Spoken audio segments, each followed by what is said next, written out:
What's up, everyone? Welcome to Drummer's Perspective. My name is Ben Todd, and I'm here to help broaden your scope of what's possible as a drummer. Thank you so much for joining me here today, whether you're listening on the podcast or you're watching here on YouTube. I really appreciate you wherever you're coming in from. If you are here on YouTube, please subscribe to the channel. Hit that like button. That really helps me out. Today, I'm super excited to bring you a conversation with an absolute icon of the Australian music industry, and that's Mr. Chong Lim. Now, if you don't know the name Chong Lim, I'm sure you've heard or seen his work at some point. He's just done so much as a musical director, band leader, producer, composer, and keyboard player for some of Australia's biggest artists and biggest events. Most notably, he's been a long-time musical director and keyboard player for the incredible John Farnham. He's worked with Kylie Minogue, Tommy Emmanuel, and all of the live stuff he's gotten to do, everything from the Olympic Games, the Commonwealth Games, the AFL Grand Final. He's a musical director for that, Dancing with the Stars, the Logie Awards. It's just incredible the amount of amazing work that Chong has done in the past. I highly suggest you go and check out his bio online just to get a real sense of everything that this man has done. It's just so incredible.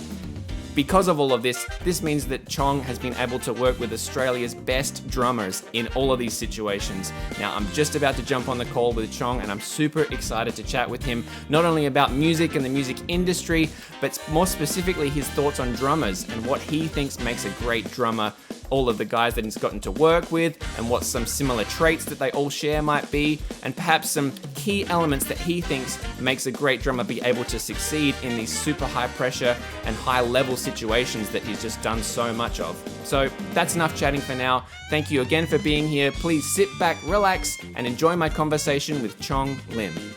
Before we jump into today's conversation, I want to offer you a free gift, and today that's my 7 ways to attract more work as a drummer PDF guide. If you feel like you're working on all the right stuff, you're seeing improvement in your playing, perhaps you're actually quite established in your local music scene, but still you're not working just as much as you would like to, then this guide is perfect for you. Here I offer you 7 ways to reapproach your development and your progression as a drummer, and offer you a fresh perspective on some things you might be able to change in your development to hopefully bring in a little bit more work. The best thing about this guide is that only one of the tactics involves picking up a pair of drumsticks at all. So if you're feeling a little stuck, frustrated, and tired of not being able to be out there working and playing more, then please head to drummersperspective.com/7 ways and grab that free downloadable PDF guide right now.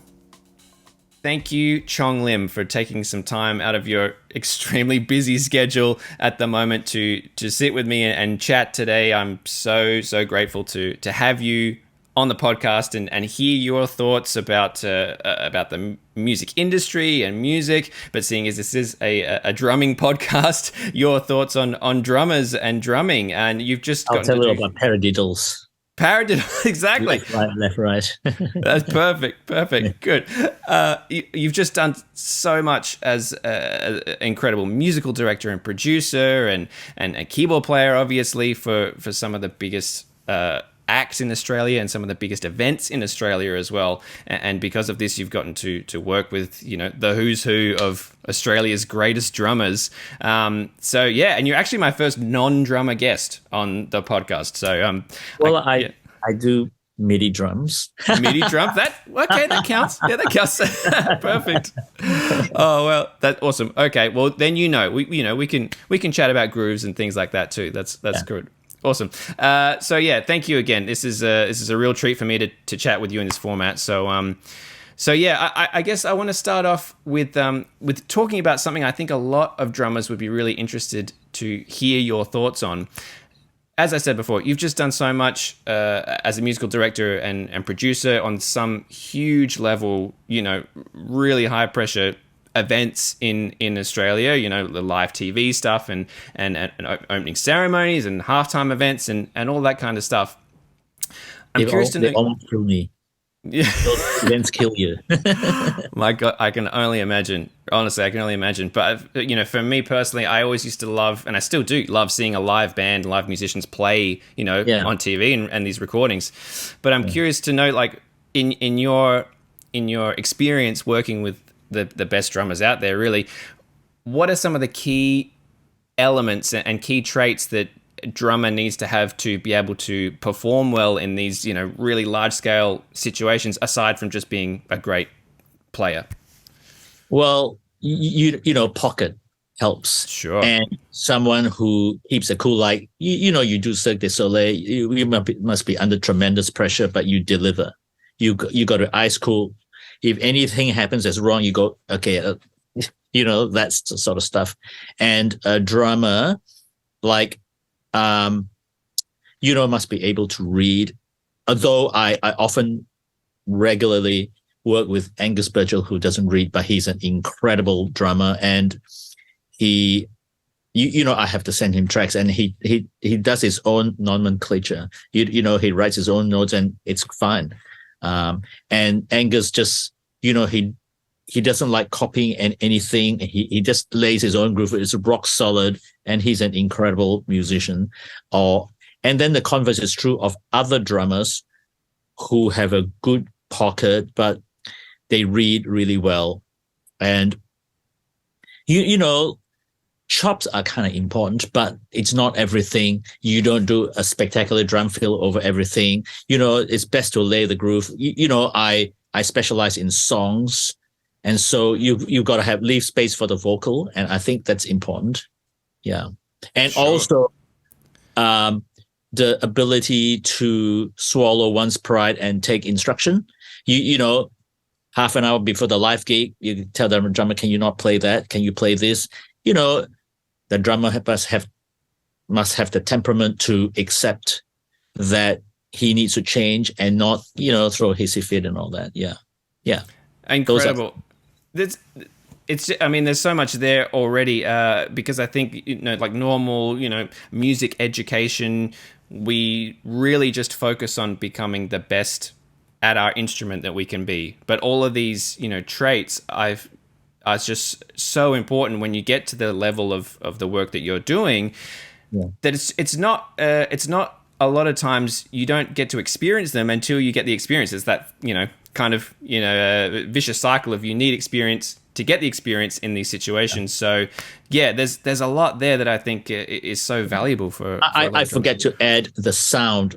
The drummer's sound is really important. The way he hits the snare, the way the kick drum is, simplicity. Like, to a choppy drummer, oh God, that's boring. But there is merit in that because you are part of a big scheme. You got to create space for everybody. But, that's why AC/DC works. The drums are really rock solid, and I wouldn't say simple, but they allow space. You can hear the kick, thud through space, and you can hear the snare, and there's nothing to interfere. Like oftentimes I've gone to see really famous R&B singers or something like that, and I just want to hear the hit. The hit is just like that. And then suddenly at the gig, they the most beautiful funky tune. That's right. Affects my feeling. Affects the groove. But there is a place to do all that. But you yourself, for example, you do great fills, and I really enjoy. You only put them in when it's necessary, when you need some excitement or some interest. But other than that, you follow the groove. I saw you at Jacksonville. Oh no, was it Jackson? Yeah. And you were incredible. You had a great sound and feel, and you had the interesting fills whenever you needed to. But a lot of drummers, they're great, but they,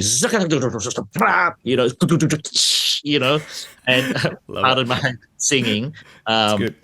and a groove orientated song, like a 4-on-the-floor song or something. Not only does it affect the groove, but if you're too busy hi-hat, splay all over the arena. So you must keep it simple and rock solid, and the drummers must work on that groove where they lay the beat. Leave it empty so that other things can happen. In an arena especially, if you've got too busy a kick drum, you can't hear a kick drum. Like, if I hear the kick on the 1 and the 3 for simplicity's sake, I hear, Like you're a French horn player in an orchestra.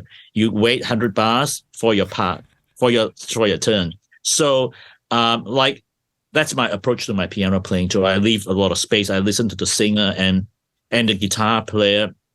And maybe sometimes when the guitar player does something, oh, okay, I'll do something. Or if the drummer does something, oh, okay, I'll do that.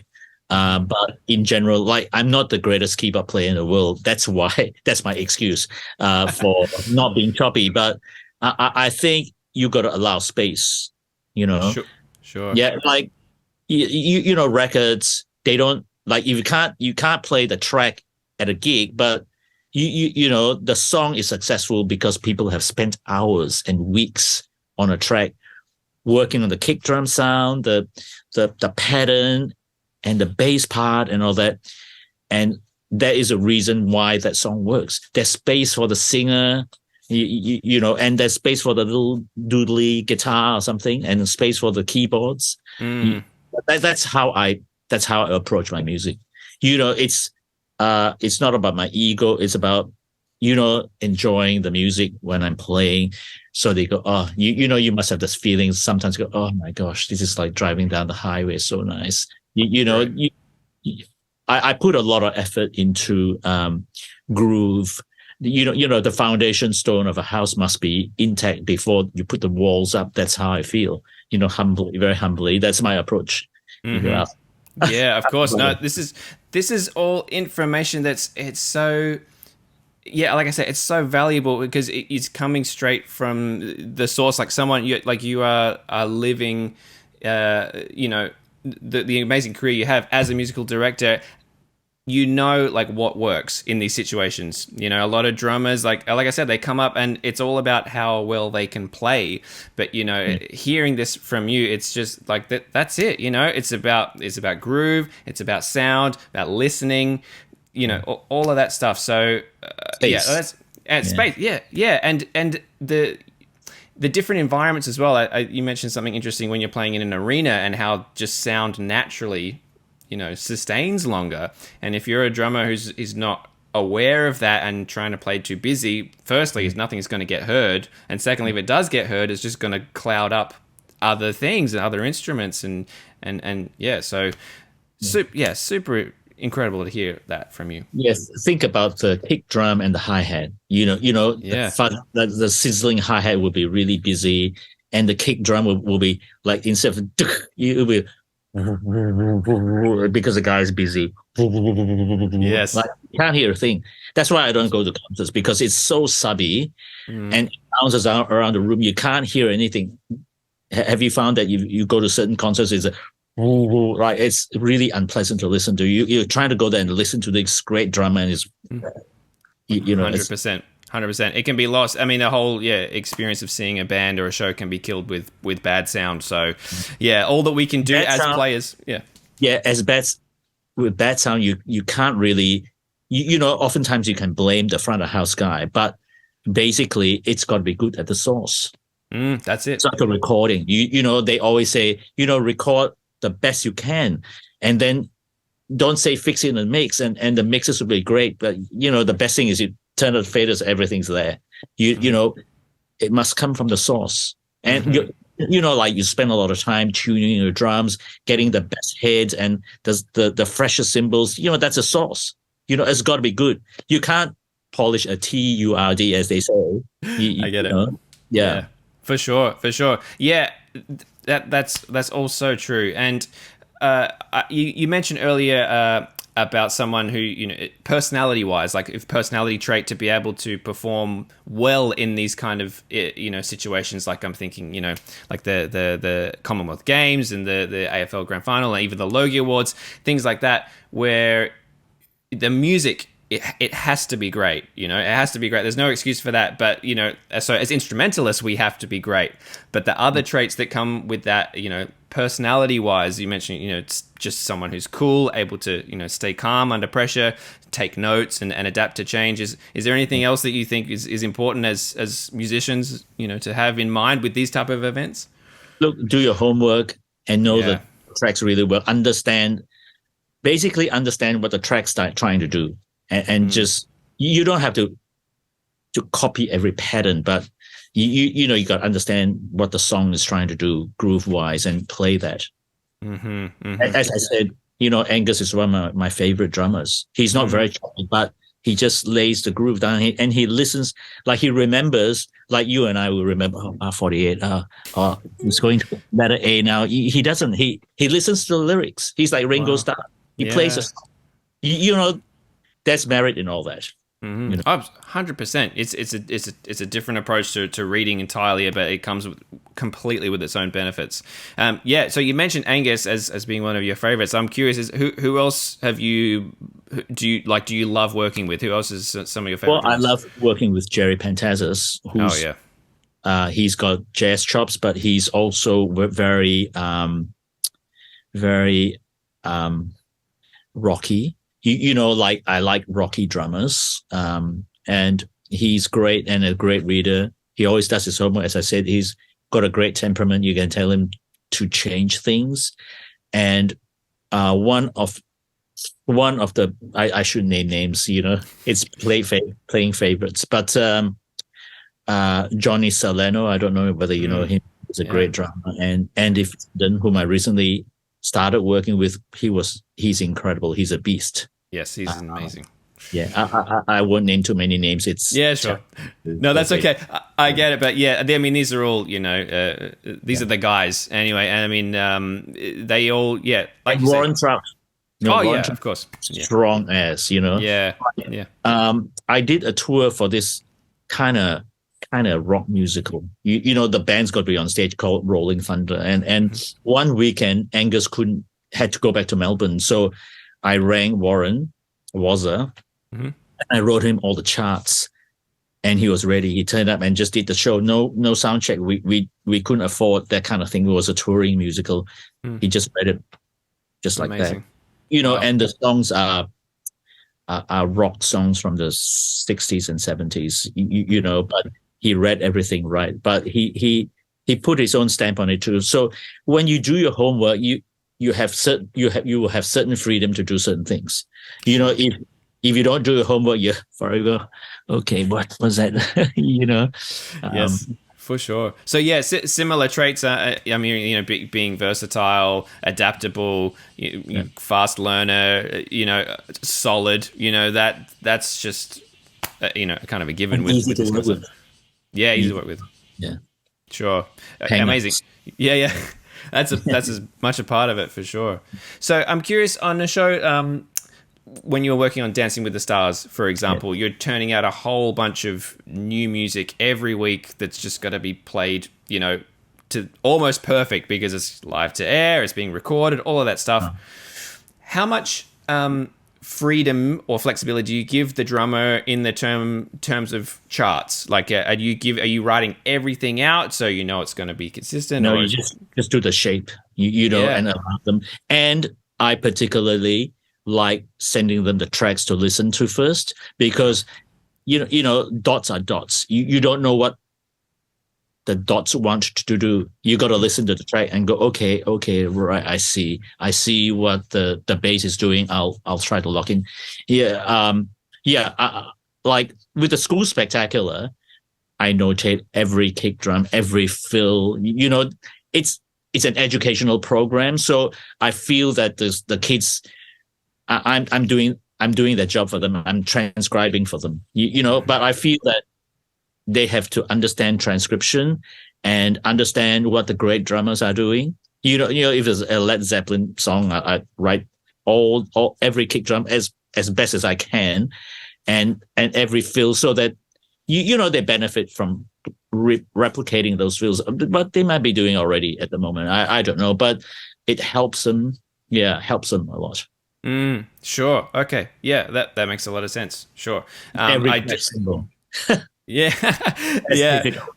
It's great to hear that, because, you know, from an audience perspective, and even a musician and drummer perspective, when you're watching those kind of live shows, sometimes there's an idea that everything is like very clearly dictated and written out and has to be exactly as it's notated for whatever reason. But you obviously, as I said, get to work with some of the best guys out there, so you can trust them. You know, when you get them on the show, you let them go and give them notes, and you can trust in their experience to bring what's needed.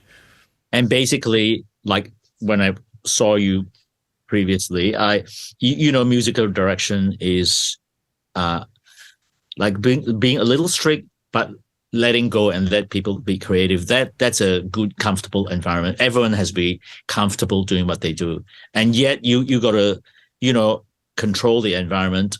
If they're going rogue, that doing a double kick drum or something when it should be single, you tell them. If guitar player is not playing, like one thing I'm pedantic about is I write the bass charts exactly as is. So because to me, the drummer is the keeper of time, and the bass player is basically the keeper of groove. The parts he plays will drive the song and make the song sing and dance. So I kind of am a little particular about what the bass parts are and whether we should be true to them or not. And guitar, I don't play guitar, so slash chords and guitar. When you get power chord, it's no fun telling a guitar player what to do. You go clean guitar chorus. They'll know what to do. Sure. Basically, again, get the best players so they can take care of themselves. Sure. For example, if a song has a particularly great muted guitar part, you must make sure they do it.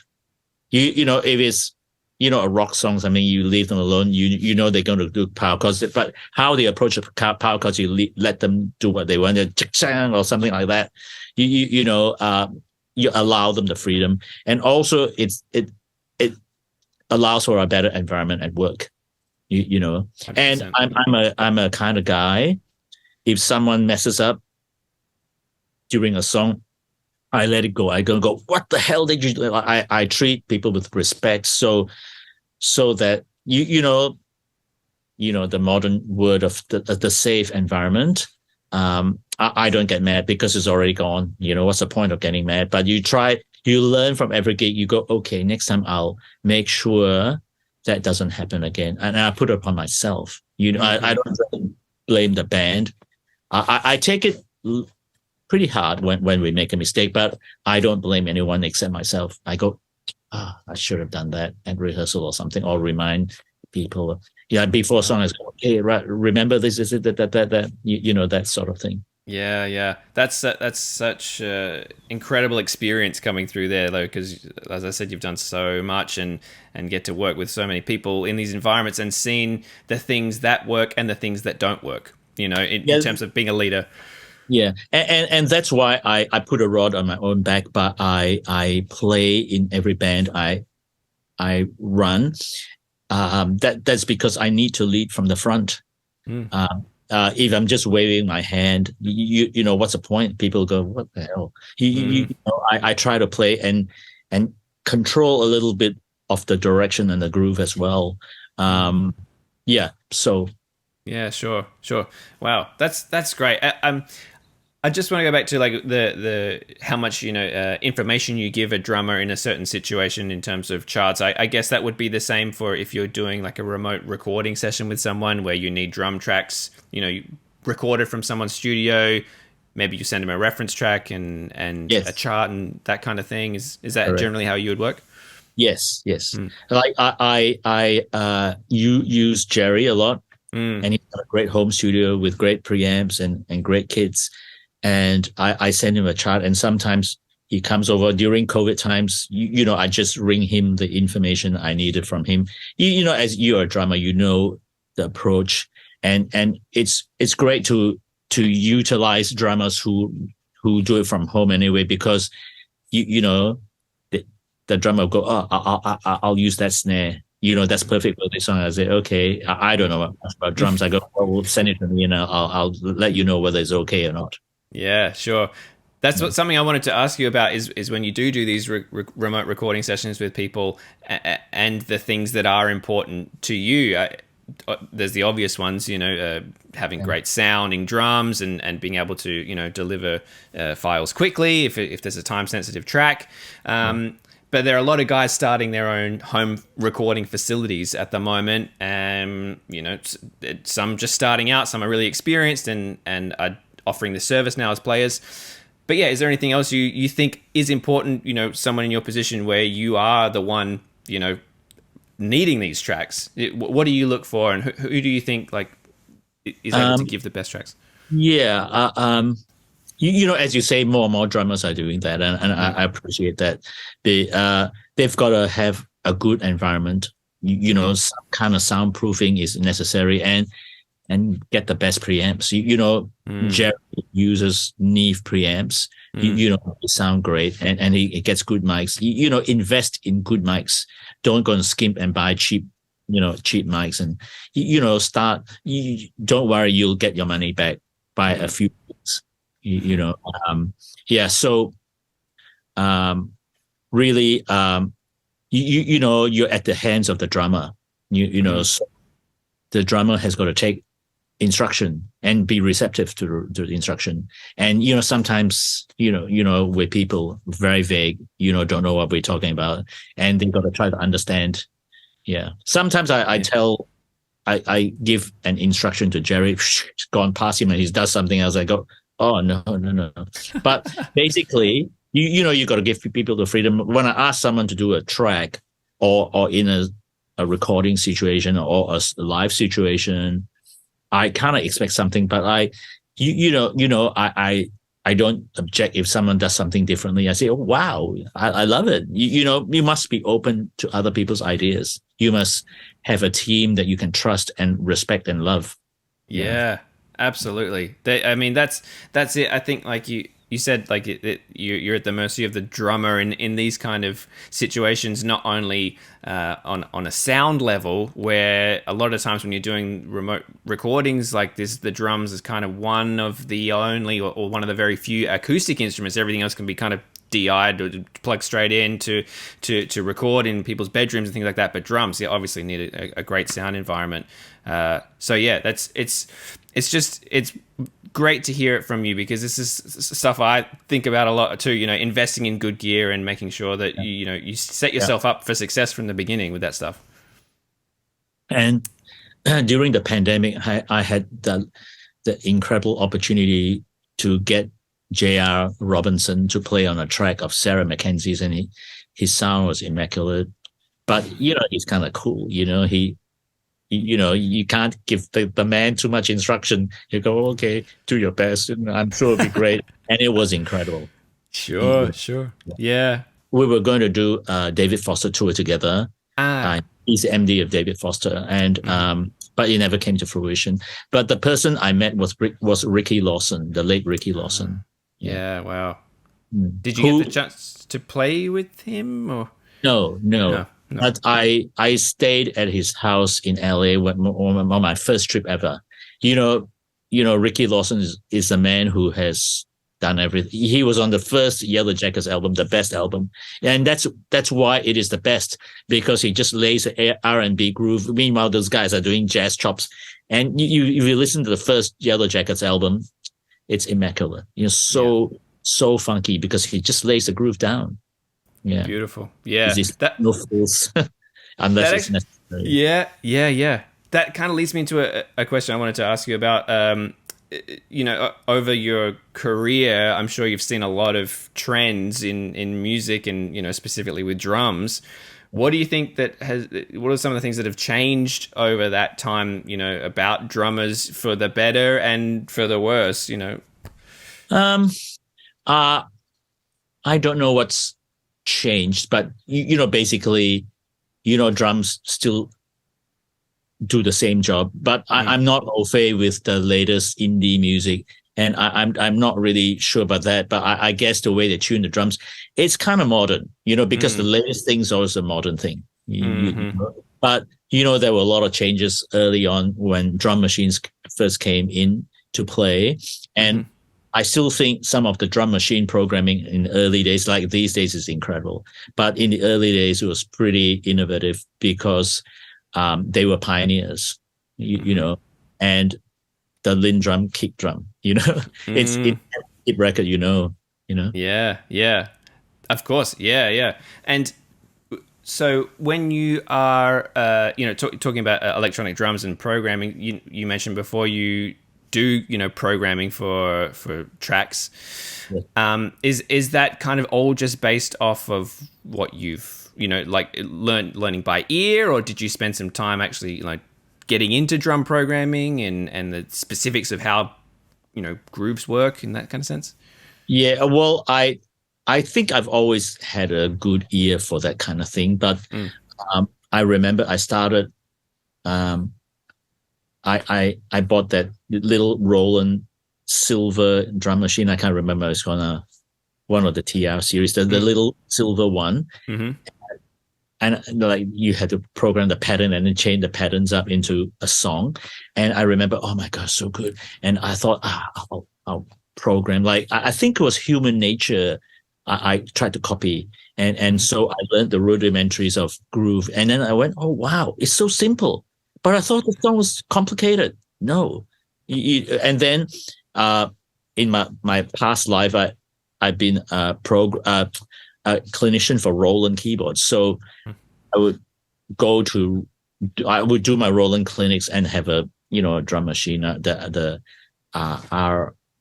I can't remember the name now. Like that incredible drum machine they had, the R something. Mm-hmm.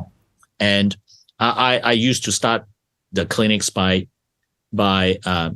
playing a song. So I would do an LA song or something, a Lee Ritenour one or something like that, and I would copy every note and phrase of the late Carlos Vega, and so much from that. And when you program, you go, oh my goodness, it's simple. The guy doesn't play much, but it's all the other stuff around, and I think that was the genesis of my attitude towards drums. You don't have to do everything. Like the keyboard player doesn't have to play everything, doesn't have to play the bass line because it'll get in the way of the bass.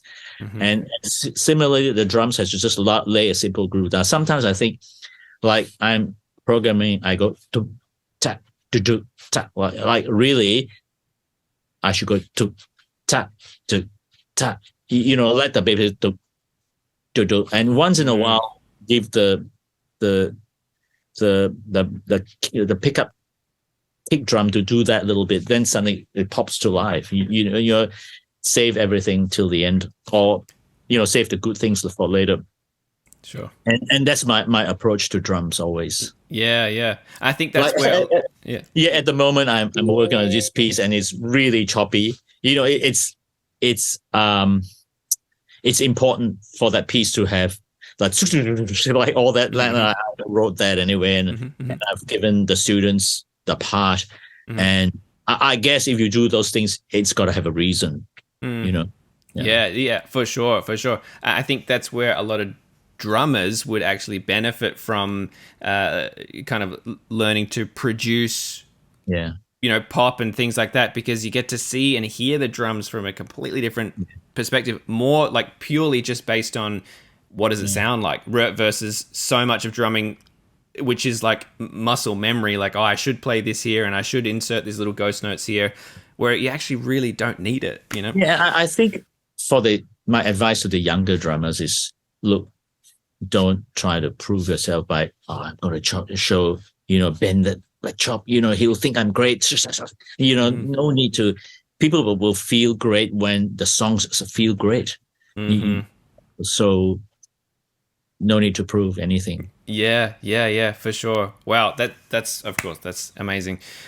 I want to kind of wrap this up with something which the whole concept behind this channel and this platform that I'm putting together is showing drummers that there's more that you can do with your drumming skill set that's not just playing, whatever that might be in the music industry.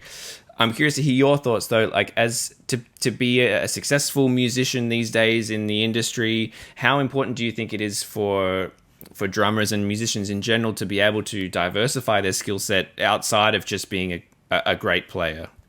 Well, I think you have to diversify. I was very lucky. I am still lucky.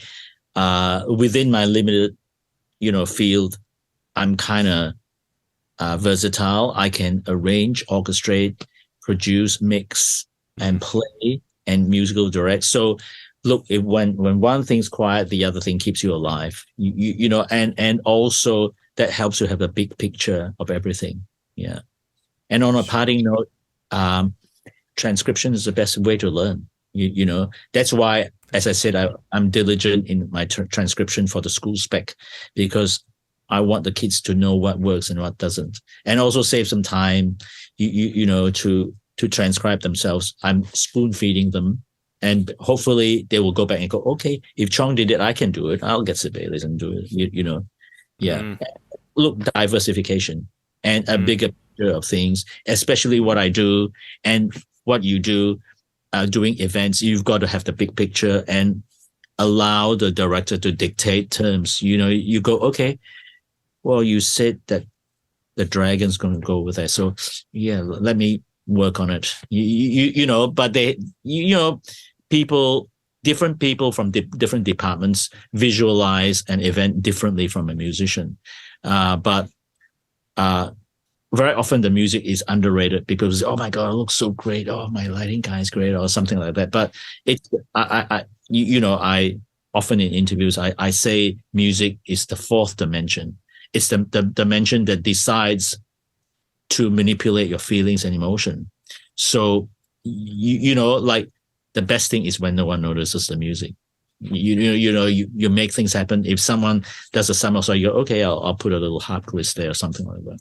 You know, to understand what kind of sound or what kind of chord progression to do for a certain thing they're doing on stage is very important. To have the big picture. Okay, I won't do this kind of song because, you know, the director wants this. You know, have to have a big picture, and hopefully people will appreciate you and ask you back. Yeah, sure. I think like as drummers, we can learn so much from that. You know, what you just said of having a bigger picture overview of what's going on, because a lot of us, you know, a lot of drummers just get in their own little world, own little zone about what they're playing technically and things like that. But yeah, on this scale of events, world, you know, yeah, oh yeah, sure. The musician world is like notes and dots and stuff. Yeah, that's great. So such incredible experience, wisdom, and inspiring to talk to you and hear your thoughts on all of this stuff, Chong. So thank you so much again. I know you're extremely busy. I really appreciate it. Thank you. All right, we'll talk soon. Thanks.